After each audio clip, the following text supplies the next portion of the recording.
ओम शांति। ओम शांति। आज की तारीख है 5 मार्च 2021। साकार महावाक्य। बाबा कहते मीठे बच्चे, जैसे बाप दादा दोनों निरहंकारी हैं, जैसे बाप दादा दोनों निरहंकारी हैं, देही अभिमानी है, ऐसे फॉलो फादर करो, ऐसे फॉलो फादर करो तो सदा उन्नति होती रहेगी।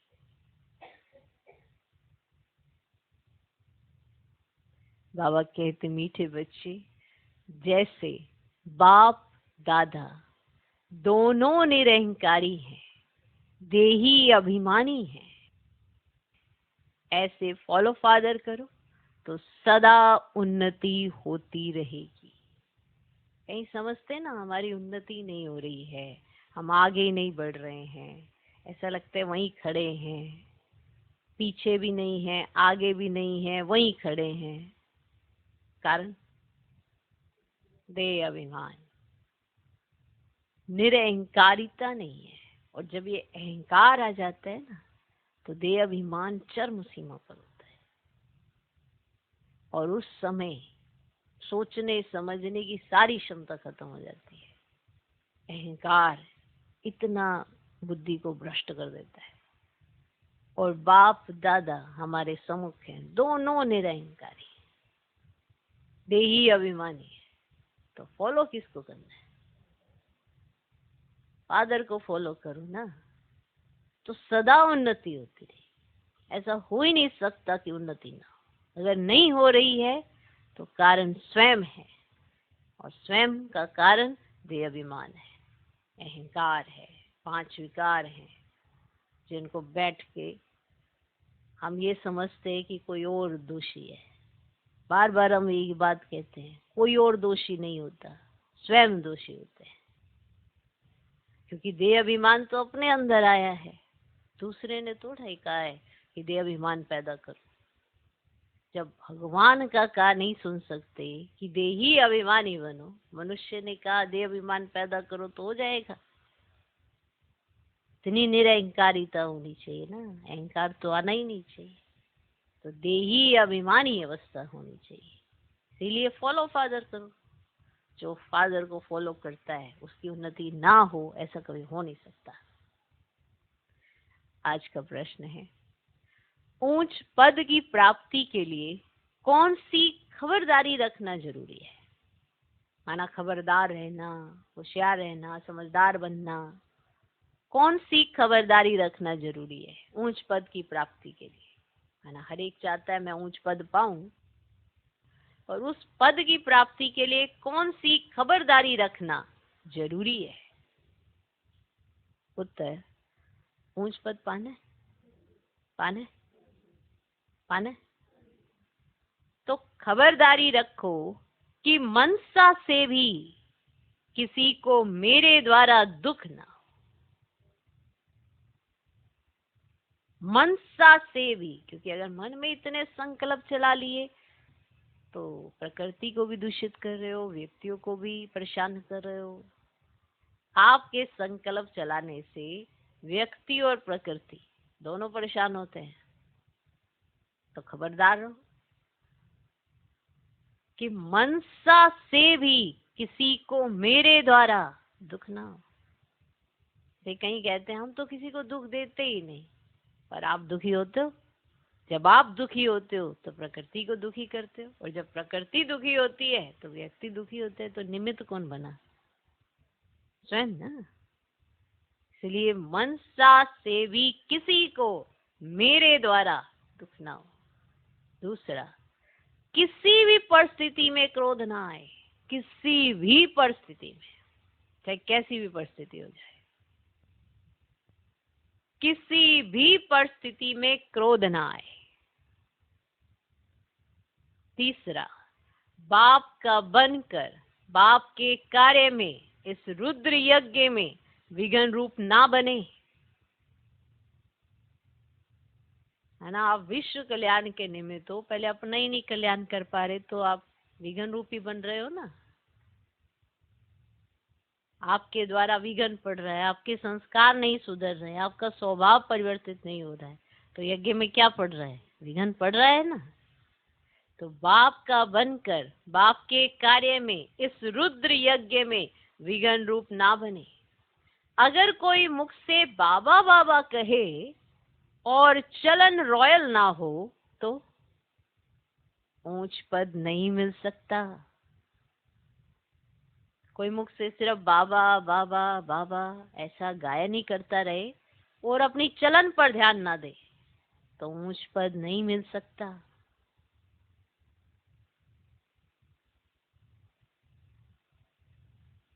क्लियर? समझ में आ गया कि ऊंच पद की प्राप्ति के लिए कौन सी खबरदारी रखना जरूरी है? उत्तर, ऊंच पद पाना है तो खबरदारी रखो कि मनसा से भी किसी को मेरे द्वारा दुख ना हो। दूसरा, किसी भी परिस्थिति में क्रोध ना आए। तीसरा, बाप का बनकर बाप के कार्य में, इस रुद्र यज्ञ में विघ्न रूप ना बने। अगर कोई मुख से बाबा बाबा कहे और चलन रॉयल ना हो तो ऊंच पद नहीं मिल सकता। मुख से बाबा बाबा कहता है पर चलन पर ध्यान नहीं देता है तो ये ना सोचे कि चलन का कोई प्रभाव नहीं पड़ता। चलन पर सबकी नजर होती है, सब देख लेते हैं कैसी चलन है, सब कुछ साफ साफ दिखता है। चलन से ही तो शो होता है कि आप किसकी संतान हो, आपके चेहरे से, आपकी चलन से। अब चलन का असर चेहरे पे आता है और चेहरे और चलन से प्रत्यक्ष होता है कि आप किसकी संतान हो, कौन है आपके माता पिता, जिन्होंने आपकी इतनी रॉयल परवरिश की है। हर कोई देखना चाहता है अगर चलन ऐसी होती है तो कोई ये सोचे कि मैं मुख से बाबा बाबा बाबा बाबा करता रहूं और चलन पर ध्यान ना दूं तो ऊंच पद मिल जाएगा, ऐसा संभव नहीं है। चलन पर ध्यान देना पड़े, इसलिए खबरदारी बहुत जरूरी है। अगर अपनी खबर नहीं लेंगे, दुनिया की खबर लेते रहेंगे तो सुधरेगा कौन? अपने ऊपर खबर रखनी बहुत जरूरी है कि मैं क्या कर रही हूँ आत्मा, क्या ये मुझे शोभा देता है, मेरे द्वारा यज्ञ में सेवा होनी चाहिए, विघ्न तो नहीं पड़ रहा, सबका ध्यान मेरे पर ही जाए जा रहा है, मेरा ही मूड ऑफ रहता है। तो अगर सबका ध्यान आपके ऊपर जाएगा तो भी तो यज्ञ में विघ्न ही डाल रहे हैं। आप सेवा करके सहयोगी बनने के बजाय आप कुछ और ही बने जा रहे हैं, तो बताओ यज्ञ में विघ्न पड़ा ना। ऐसा निमित्त नहीं बनना चाहिए। कहीं समझ नहीं पाते हैं कि हमने क्या विघ्न डाला है। उनको लगता है हम तो किसी को कुछ कहते ही नहीं, इसलिए हम बार बार याद कराते हैं, मनसा में उठे संकल्प, आपने प्रकृति को तंग किया है। और जब प्रकृति तंग होती है तो व्यक्ति भी तंग होते हैं, वाइब्रेशन से तंग होते हैं। और जब ये जो छोटा सा मोबाइल होता है ये भी वाइब्रेशन से चलता है, आपके हाथ में तो कोई तारे नहीं है, वाइब्रेशन से चलता है ना। तो आपके संकल्पों के वाइब्रेशन से क्या नहीं होता, तो आप क्या सोचते हो उसी से आपका सब तय किया जाता है। तो आप अपनी मनसा पर बहुत ध्यान दो, विचार जरूर करो कि आप क्या सोच रहे हो। इसलिए खबरदार रहना बहुत जरूरी है कि मेरी मनसा के द्वारा भी किसी को दुख ना हो, कि किसी के लिए भी गलत नहीं सोचना। ये भी नहीं सोचना मैं क्या करूं, मुझे समझ नहीं आता, मुझे पता नहीं चलता, ये नहीं होता। ये भी आप अपनी प्रकृति को तंग कर, चाहे आप दिल शिकस्त हो रहे हो तो भी प्रकृति तंग हो रही है। अगर दिल खुश हो तो दिल खुश मिठाई आप भी खा रहे हो, प्रकृति को भी दे रहे हो, व्यक्तियों तक भी पहुंचेगी। पहले खाना भी आना चाहिए, फिर बनाना आना चाहिए, फिर खिलाना आना चाहिए। हर बात एक दूसरे से जुड़ी हुई है ना। तो किसी भी परिस्थिति में आपको क्रोध ना आए, इतनी खबरदारी अपने ऊपर रखनी चाहिए। ओके, इसी यज्ञ में मेरे द्वारा कोई विघ्न ना पड़े। ऐसा नहीं कि आपका मूड ऑफ है तो आप समझते हो कि चल जाएगा, विघ्न डाल रहे हो। तो विश्व सेवा का कार्य है, उसमें विघ्न डाल रहे हो। समझे? ओके, चलो। ओम शांति। बच्चे अच्छी तरह से जानते हैं कि बाप से वर्षा पाना है जरूर। कैसे? श्रीमत पर। कैसे मिलेगा वर्षा आपको? श्रीमत पर। बाप ने समझाया, एक ही गीता शास्त्र है जिसमें श्रीमत भगवान उवाच है। अब भगवान तो सबका बाप है। श्रीमत भगवान उवाच तो जरूर भगवान ने आकर श्रेष्ठ बनाया होगा, तब तो उसकी महिमा है। श्रीमत भगवत गीता अर्थात श्रीमत भगवान उवाच, भगवान तो जरूर ऊंच से ऊंच ठहरा। श्रीमत भी उस ही एक शास्त्र में गाई हुई है, और कोई शास्त्र में श्रीमत भगवान उवाच नहीं है। श्रीमत किसकी होनी चाहिए? वह लिखने वाले भी समझ ना सके, उसमें भूल क्यों हुई है, वह भी बाप आकर समझाते हैं। रावण राज्य शुरू होने से ही रावण मत पर चल पड़ते हैं। पहले कड़े से कड़ी भूल इन रावण मत वालों ने की है। रावण की चमाट लगती है। जैसे कहा जाता है ना, शंकर प्रेरक है, बॉम्ब्स आदि बनवाए हैं, वैसे 5 विकारों रूपी रावण प्रेरक है मनुष्य को पतित बनाने का। तब तो पुकारते हैं, हे पतित पावन नाम। तो पतित पावन एक ही ठहरा ना। इससे सिद्ध है कि पतित बनाने वाला और है, पावन बनाने वाला और है, दोनों एक हो ही नहीं सकते। ये बातें तुम ही समझते हो। नंबर 1 पुरुषार्थ अनुसार। देखो, भगवान को ये बार बार समझाना पड़ता है कि ये बातें आप समझते हो, पर नंबर 1 पुरुषार्थ अनुसार। जिसका जितना पुरुषार्थ वो उतना ही समझ पाता है, और दूसरा नहीं समझ पाता क्योंकि वो पुरुषार्थ नहीं करता है। और पुरुषार्थ क्या है? जो भगवान कहे उस पर विचार करो, तो जाके मंथन होगा, तो आपको समझ में आएगा भगवान कह क्या रहे। जब विचार ही नहीं करोगे तो समझ क्या आएगा? इसलिए कहा नंबर 1 पुरुषार्थ अनुसार। ऐसे मत समझना कि सभी को निश्चय है। नंबर 1 है, जितना निश्चय है उतनी खुशी बढ़ती है। जितना जिसको निश्चय है उतनी उसकी खुशी होती है, और जितना जो खुश होता है उसकी खुशी से प्रत्यक्ष होता है कि इसका निश्चय होता है। और क्या है? आप खुश नहीं, परिस्थिति आ रही है, कोई समस्या आ रही है, आप उसे फेस नहीं कर पा रहे, आपका क्या निश्चय है कि आपने परिस्थिति को बड़ा कर लिया? तो जितना खुश, उससे पता चलता है निश्चय बहुत है, और जितना निश्चय उससे खुशी रहती है। बाप की मत पर चलना होता है। श्रीमत पर हमको ये स्वराज्य पद पाना है। मनुष्य से देवता बनने में देरी नहीं लगती है।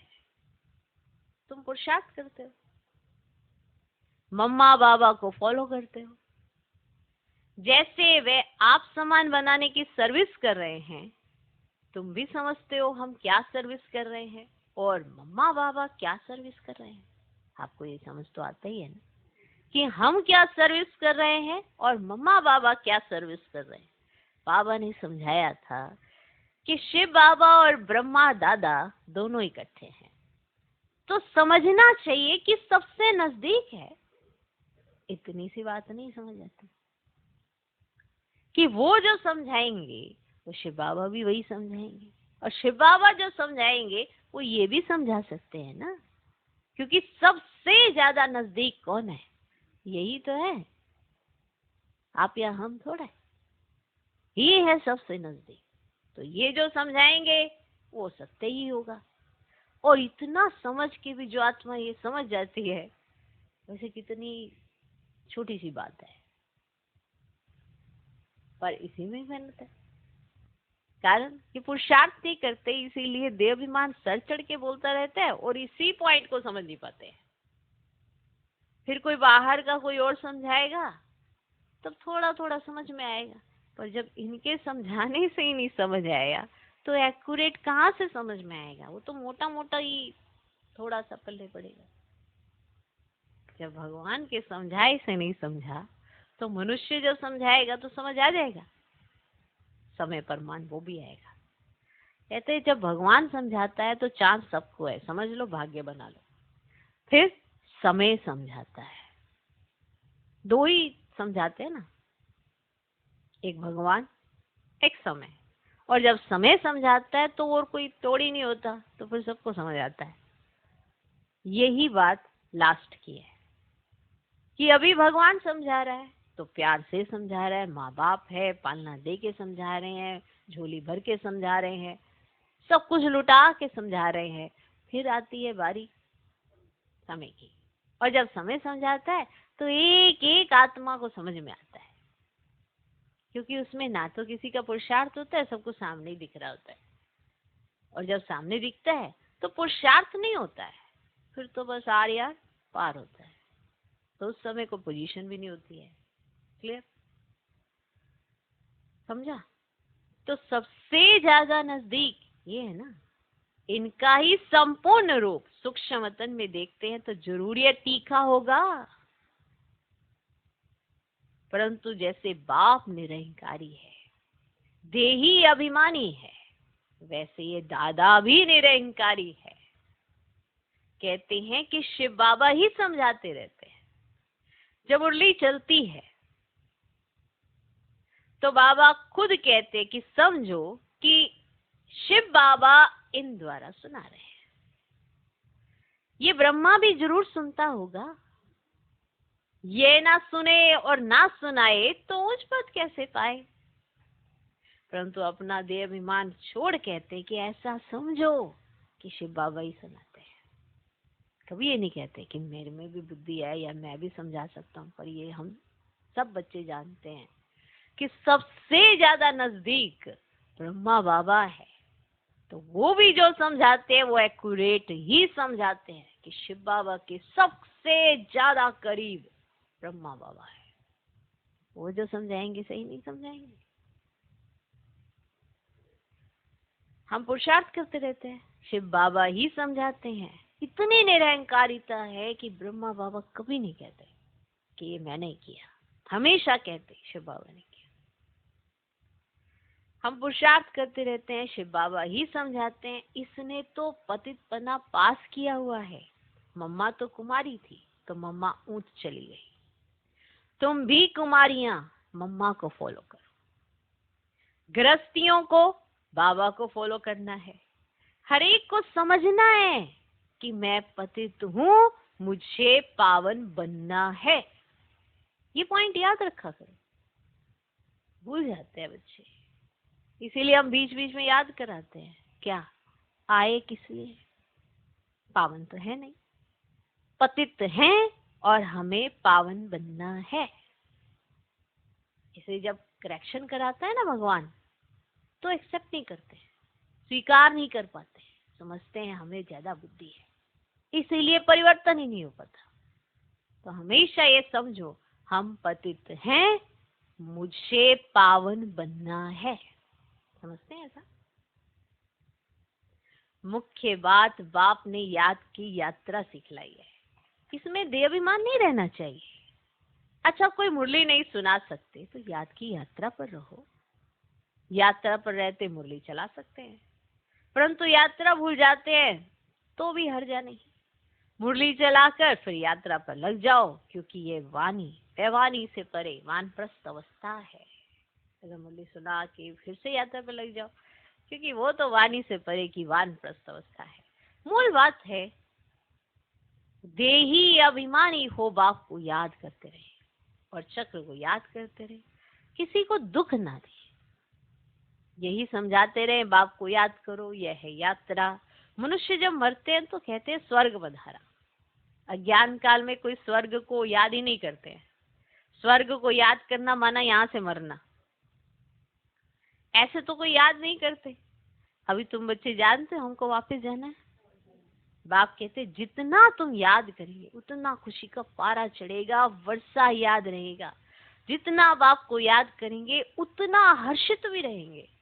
बाप को याद ना करने से मूंझते हैं, गुटखा खाते रहते हैं, तुम इतना समय याद नहीं कर सकते, याद कर नहीं सकते इतना समय।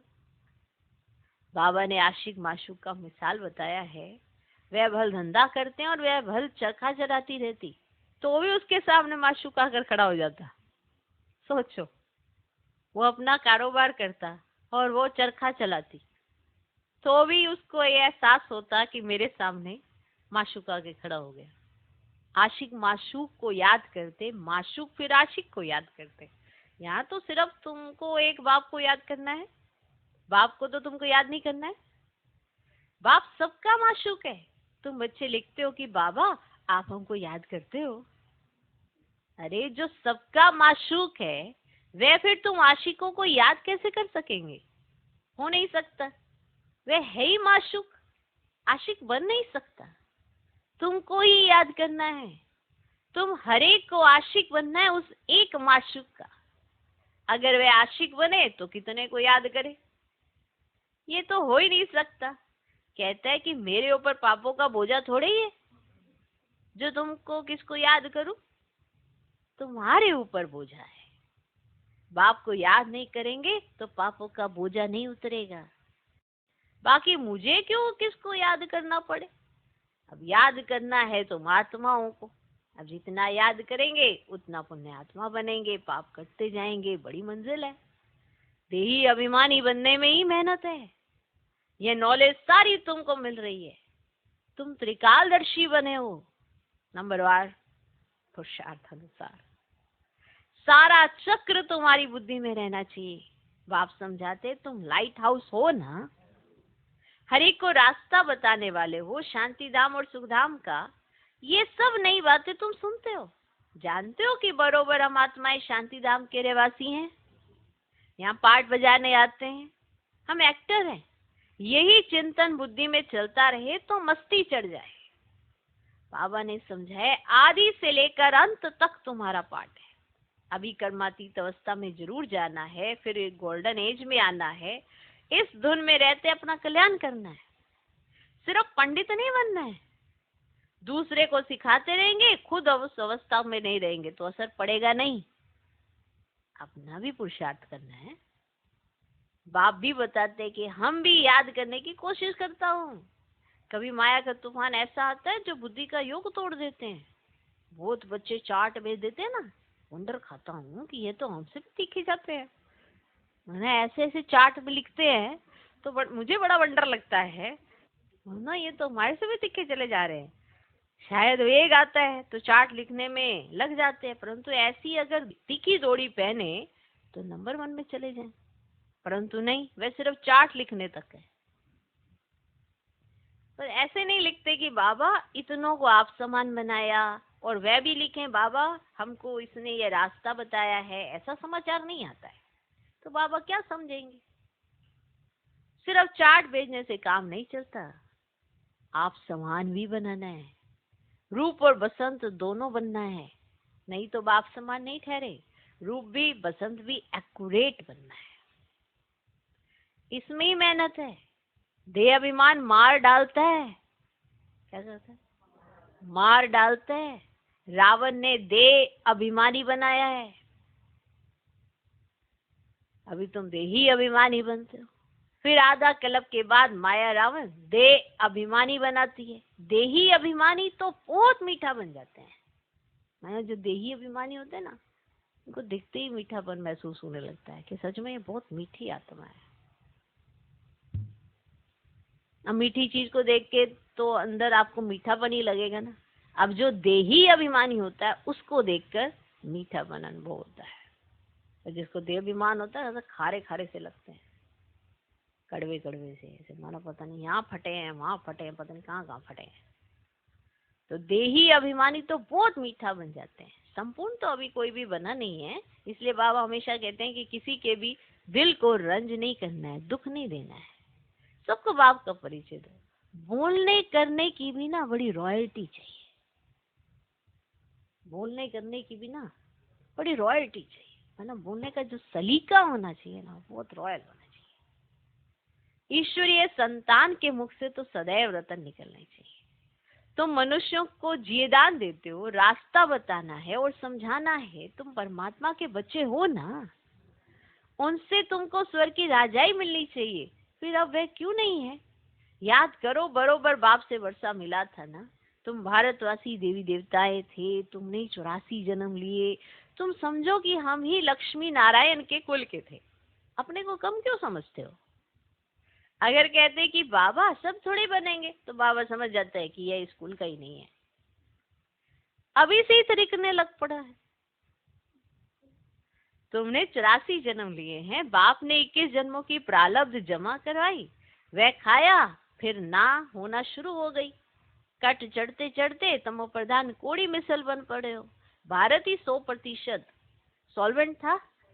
अब इन्हों को यह वर्षा कहाँ से मिला? एक्टर्स ही बता सकेंगे ना, मनुष्य ही एक्टर है, उनको ये पता ही होना चाहिए ना कि लक्ष्मी नारायण को बादशाही मिली कहाँ से। अब कितनी अच्छी अच्छी पॉइंट्स हैं, जरूर आगे जन्म में भी ये राज्य भाग्य पाया होगा। तो बाप ही पतित पावन है, तो बाप कहते हैं कि मैं तुमको कर्म अकर्म विकर्म की गति समझाता हूँ। रावण राज्य में मनुष्य के कर्म विकर्म हो जाते हैं, वहां तुम्हारे कर्म अकर्म होते हैं, और वह है दैवी सृष्टि। मैं रचता हूँ तो जरूर मुझे संगम पर आना पड़े। यह है रावण राज्य, और वह है ईश्वरीय राज्य। ईश्वर अब स्थापना करा रहे हैं। तुम सब ईश्वर के बच्चे हो, तुमको वर्षा मिल रहा है। भारतवासी सॉल्वेंट थे, अब इंसॉल्वेंट बन गए हैं। ये बना बनाया ड्रामा है, इसमें फर्क नहीं हो सकता। सबका झाड़ अपना अपना है, वैरायटी झाड़ है ना। अब देवता धर्म वाले ही फिर देवता धर्म में आएंगे। अब कृष्ण धर्म वाले अपने धर्म में खुश है, औरों को भी अपने धर्म में खींच लिया है ना।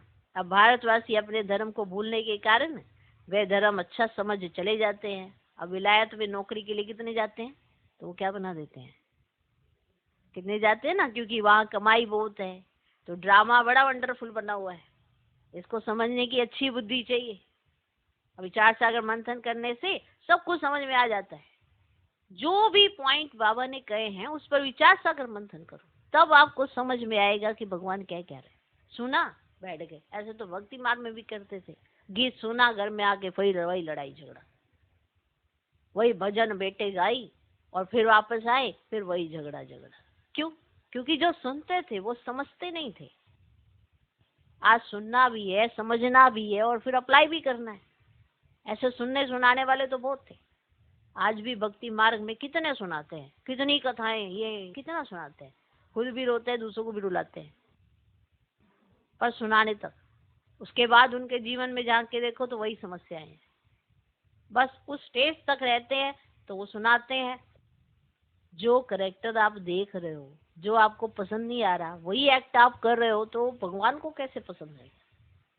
तो दूसरों के लिए करना कुछ और, स्वयं के लिए सोचना कुछ और एक्टिविटी कुछ और, तो ऐसे चलता आ रहा था। आज बाबा ने क्या कहा, धारण कर, धारणा में लाओ। ये नहीं कि दुख ही करते रहो दूसरे को और सोचो कि कोई मुझको दुखी कर रहा है। आप दुखी हो रहे हो क्योंकि आपने दुख दिया है, इसलिए आप दुखी हो रहे हो, और आपके दुख का कारण अपना देह अभिमान है, और कोई तुम्हें दुखी नहीं कर सकता है।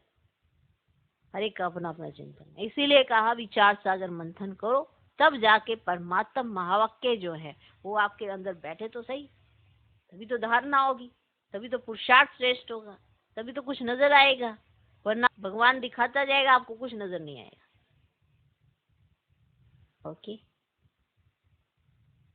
तो ड्रामा बड़ा वंडरफुल बना है, इसको समझने की अच्छी बुद्धि चाहिए। विचार सागर मंथन करने से सब कुछ समझ में आ जाता है। यह बना बनाया अनादि ड्रामा है। तो तुम बच्चों को आप समान सदा सुखी बनाना है। ये तुम्हारा धंधा है, पतितों को पावन बनाना। जैसे बाप का धंधा वैसे तुम्हारा है ना। जैसे बाबा का बिजनेस है कि पतितों को पावन बनाना, ऐसे बच्चों का भी बिजनेस है पतितों को पावन बनाना। ठीक, तुम्हारा मुखड़ा सदैव देवताओं जैसा हर्षित होना चाहिए खुशी से। बाबा सुबह सुबह आपको इतने ऊंचे सम्मान देता है, फिर कोई आ जाता है ना व्यक्ति और वो आपको कहते तुम तो ऐसे ही हो, वो सारा दिन याद रहता है, क्योंकि खुद व्यक्ति को भी पता मैं ऐसा हूँ। तुम ना चिड़चिड़ी सी हो, तुम ना अंदर खुंदकी हो, तो तुम ना लड़ाकी बहुत हो, लड़ती रहती हो, ये ना सारा दिन याद रहेगा। बाबा ने सुबह सुबह कहा मीठे बच्चे, ये कोई नहीं याद रहना। मैं कहना जनरल शब्द है ये तो,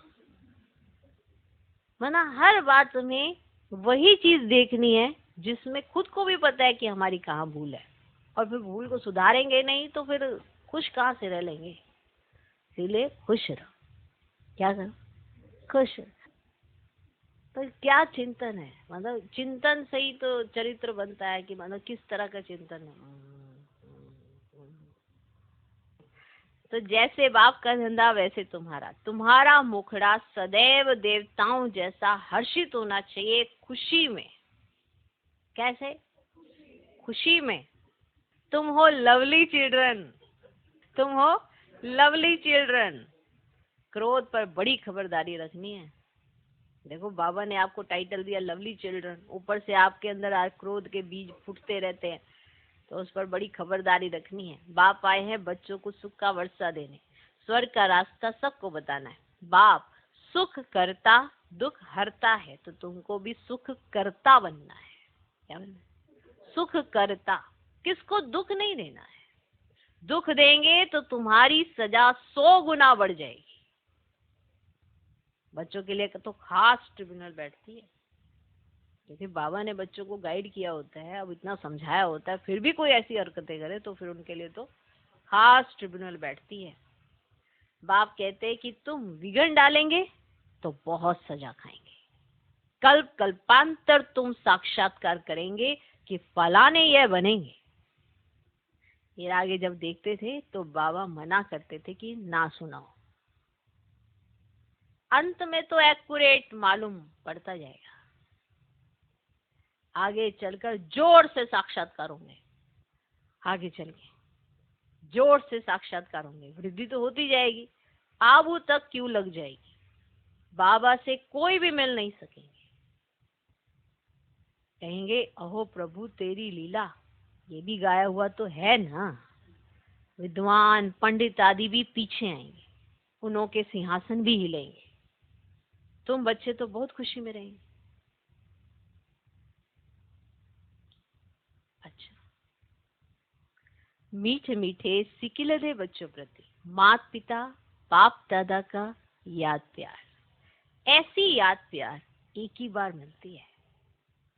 जितना तुम याद करते हो उतना तुम प्यार पाते हो। जितना तुम याद करते हो उतना तुम प्यार पाते हो। विक्रम विनाश होते हैं और धारणा भी होती है। बच्चों को खुशी का पारा चढ़ा रहना चाहिए। जो भी आए उनको रास्ता बतलाए। बेहद का वर्षा बेहद के बाप से पाना है, कम बात है क्या? ऐसा पुरुषार्थ करना चाहिए।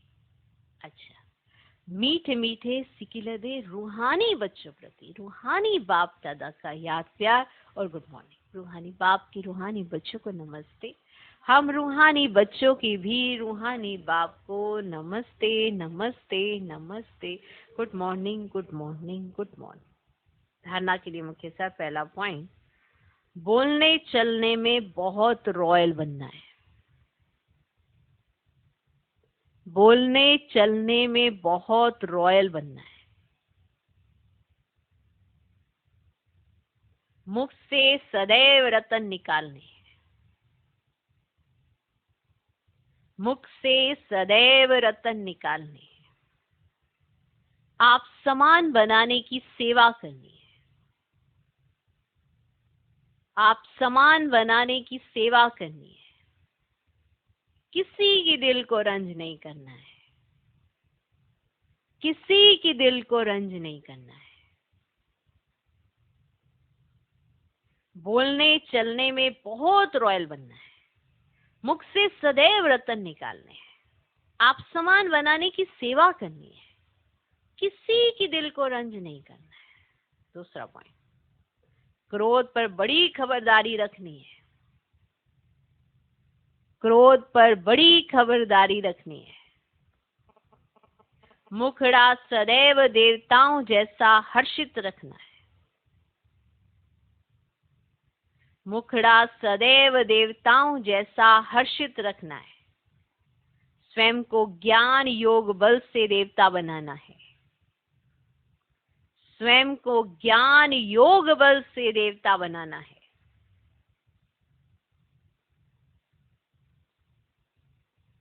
क्रोध पर बड़ी खबरदारी रखनी है। मुखड़ा सदैव देवताओं जैसा हर्षित रखना है। स्वयं को ज्ञान योग बल से देवता बनाना है। आज का वरदान,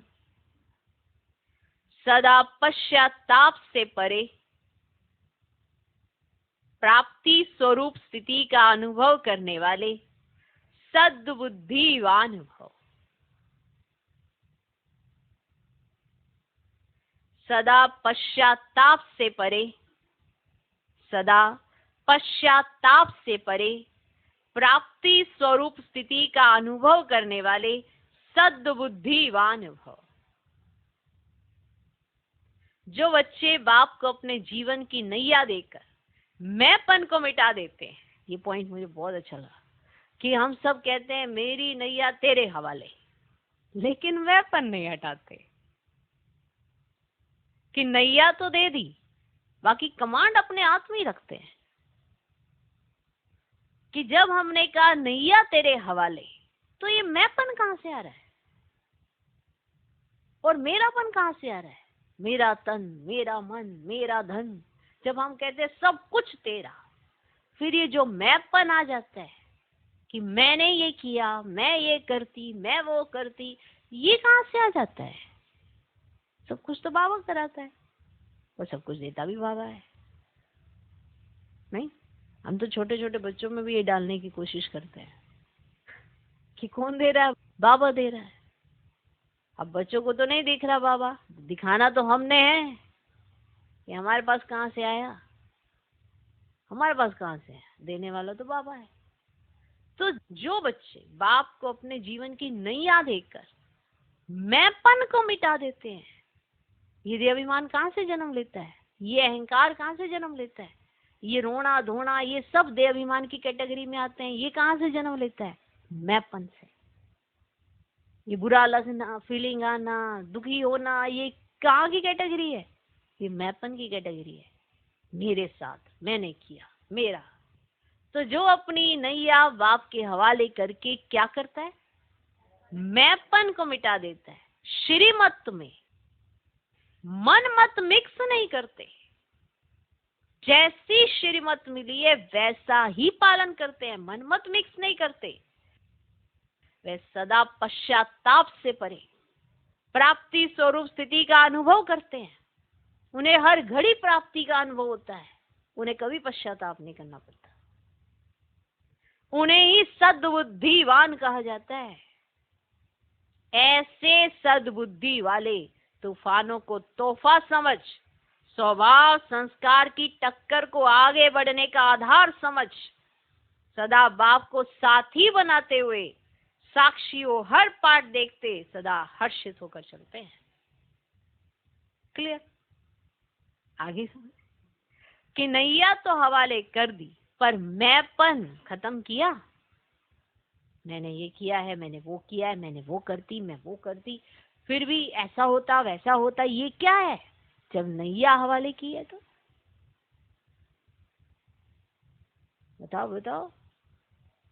जिसको सद्बुद्धि गिफ्ट में मिली है उसे कोई तूफान नहीं लगता है। उसे लगता है कि अरे ये तो एक कदम और आगे बढ़ेंगे।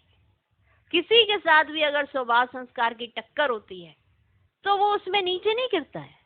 उसको ये लगता है कि ये सब मेरे लिए सीढ़ी का काम हो रहा है, मैं आगे बढ़ रहा हूँ, मुझे एक छलांग लगानी है। मुझे ये नहीं सोचना कि कौन कैसा है, मुझे ये देखना है कि मुझे क्या करना है। मुझे श्रीमत का हाथ और साथ नहीं छोड़ना है। दूसरा भूल सकता है, मैं नहीं। जो ये याद रखता है वो ही स्वभाव संस्कार की टक्कर को आगे बढ़ने का आधार समझ। क्योंकि देखो, जब संगठन में होते हैं कहीं ना कहीं टकराते हैं स्वभाव संस्कार, क्योंकि सबके एक समान नहीं है। तो जब एक समान नहीं है तो आप एक समान बनाने के लिए प्रयास क्या कर रहे हैं? क्या खुद को झुकाते हैं या टक्कर में आते हैं? और जब अगर टक्कर होती है तो क्या करते हैं? सदा बाप को साथी बनाते हैं या यही सोचते रहते मैं अकेला, मैं अकेला, मैं अकेला? जिसका साथी भगवान होता है ना, वो पूरी नगरी में कहीं में भी चला जाए, माना पूरे विश्व के आप कहीं भी चक्कर लगा ले, वो अपने आप को अकेला कभी नहीं समझता, क्योंकि उसका साथी स्वयं भगवान है। ये शब्दों की बात नहीं है, अनुभव की बात है।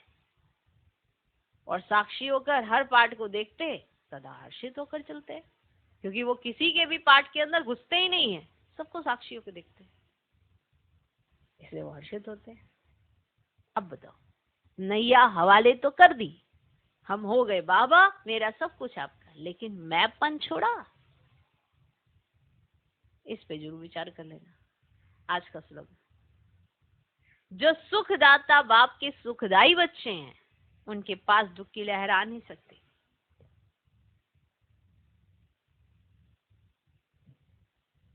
जो सुखदाता बाप के सुखदाई बच्चे हैं, उनके पास दुख की लहर आ नहीं सकती, है ना, वो दुखी हो ही नहीं सकते। और जो दुखी है वो सुखदाता का बच्चा अपने आप को समझता ही नहीं, इसीलिए दुखी है। जो सुखदाता बाप के सुखदाई बच्चे हैं, उनके पास दुख की लहर आ नहीं सकती। ओम शांति।